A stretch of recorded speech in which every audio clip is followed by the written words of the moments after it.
Hi, Colleen here, and this is a case study for my class, Discipleship Theory class, and I'm here with Reverend Edrin, who actually grew up in the Church of God here in Kasubi. So I'm going to have a little discussion with him about how the Kasubi Church is doing. So first of all, if you can just explain to us a little bit about the environment that we're in here at Kasubi. Thank you very much. The community, let's talk about the community of here for us. Actually, this is a poor community, and people are on daily earning. Some of them are on daily earning, and most of them are renters. They rent in their small apartments, small rooms. So the community is not so good, but we are living in and we are trying to come together.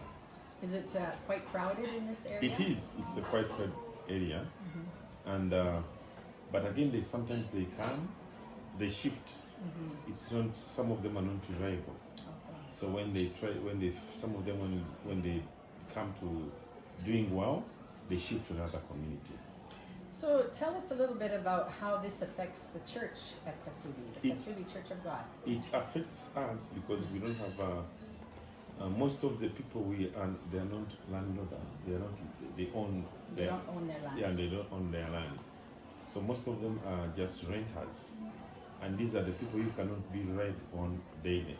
But again, we welcome everybody, and they feel that they are welcome because this is a church, and these are the people we are with. So on the site at Kasubi, we have nursery, primary, and high school, which has about 1,200 children altogether. And then we also have the national headquarters as well as the church, Yes. local church. Yes. So tell me how that works, and maybe a little bit about the history of how this started and how did the church function. Was it a local church? Was it a national church? Tell me about that. Yeah, thank you. This church started some time back because I grew up in this community. I'm part of this community. My father was here, my mom was here. So this is my place, this is my home.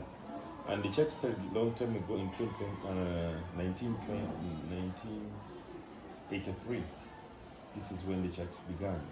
And little by little, there was a lot of need according to the community. And then the church had started to expand through these needs. And there was no school, so the church began with a nursery school.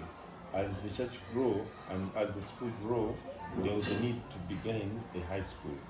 Because when these kids finished primary, they wanted to go to the high school. So there was a need.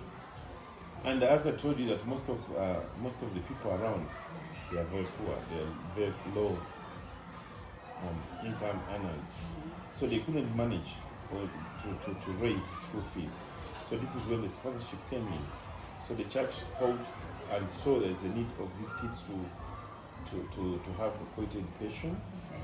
And then they began in different lot of departments. So how does this affect the local church, which is on the national headquarter land?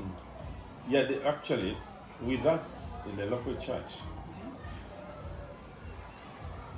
it's people, we thought that it's supposed to be a local one because so that people can feel the ownership than being a national one. So at first we thought that it was a national church, and this is when the executives come in. These are the leaders of the church came in to begin, and then even when they came in, they were serving 6 months, and even the missionary, one of the missionaries came to be as a pastor to take in, but it didn't work. So why didn't it work? Because of the local people, yeah. Because for them, the executive thought that it's going to be a national, yet people see this as a local one. So what you said about ownership, I think that's a key right there, isn't it? Definitely, it's a key right there. So when we realized that we have there's a need, so we had to, the local church people sat together, and then they wanted to get their own pastor. So they were given that liberty to go and get your own pastor. So they looked, and then they have a pastor whom they can train. The pastor who feels they can run to very fast than than the national people. So when the national people come, now they sit in the learning or the sermons of the local pastor. Definitely. Yes. Like me, I'm also on the board of the national, but I do have a pastor down here. This is my church. So when I go to the church, I listen to what my pastor says.